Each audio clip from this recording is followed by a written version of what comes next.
சற்று முன் செந்தில் பாலாஜிக்கு கிடைத்த ஜாமீன். நீதிபதி அதிரடி அறிவிப்பு. மீண்டும் கிடைத்த அமைச்சர் பதவி. அமலாக்கத்துறை தொடர்ச்சியாக முன்வைத்து வந்த வாதத்தை வைத்தே நேற்றைய தினம் கவுண்டர் அட்டாக்கில் இறங்கியுள்ளது செந்தில் பாலாஜியின் தரப்பு.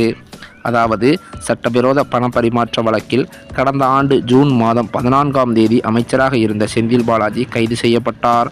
அப்போது அவருக்கு உடல்நலக்குறைவு ஏற்பட்டதால் மருத்துவமனையில் அனுமதிக்கப்பட்டு பின்னர் இதய அறுவை சிகிச்சை மேற்கொண்ட பிறகே சென்னை புழல் சிறையில் அடைக்கப்பட்டார்.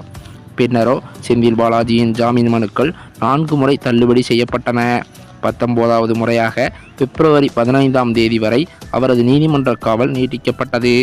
இந்த சூழ்நிலையில் ஜாமீன் கோரி செந்தில் பாலாஜி தரப்பில் உச்சநீதிமன்றத்தில் தாக்கல் செய்த மனு நீதிபதி ஆனந்த் வெங்கடேஷ் முன் மீண்டும் நேற்றைய தினம் விசாரணைக்கு வந்ததாம்.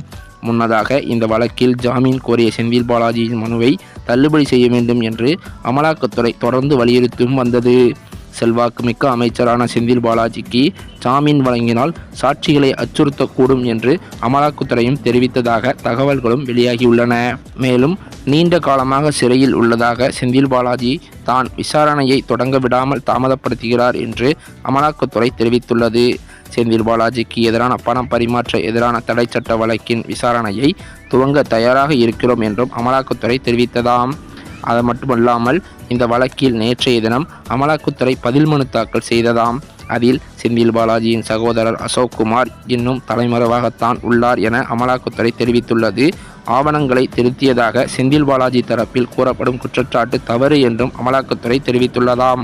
அந்த வகையில் செந்தில் பாலாஜி தரப்பில் இதுவரை இலாக்கா இல்லாத அமைச்சராக செந்தில் பாலாஜி இருந்து வந்த நிலையில் தற்போதோ அமைச்சர் பதவியிலிருந்து விலகியுள்ளார் செந்தில் பாலாஜி என்ற தகவலும் வெளியாகி வந்தது.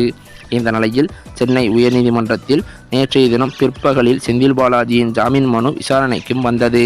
மேலும் அது மட்டுமில்லாமல் அமைச்சராக இருப்பதால் சாட்சிகளை கலைத்து விடுவார் என்றுதான் அமலாக்கத்துறை தொடர்ச்சியாக வாதம் வைத்து வந்தது. தற்போதோ அமலாக்கத்துறையின் வாதம் செல்லாதாகிவிட்டதாகவும் எனவே அவருக்கு இப்போது ஜாமீன் வழங்க வேண்டும் என்றும் ஆரியமா சுந்தரம் வாதங்களை வைத்தது தற்போது பெரும் பரபரப்பை ஏற்படுத்தியுள்ளது. இதன் காரணத்தினால் அமலாக்கத்துறை ரெடி செய்த ஆதாரங்கள் அனைத்தும் பொய்யானதாகவும் சாட்சிகள் இல்லாமலும் ஆகிவிட்டதாக தகவல்கள் வெளியான நிலையில் தற்போது செந்தில் பாலாஜிக்கு ஜாமீன் கிடைக்க உள்ளதாகவும் சொல்லப்படுகிறது.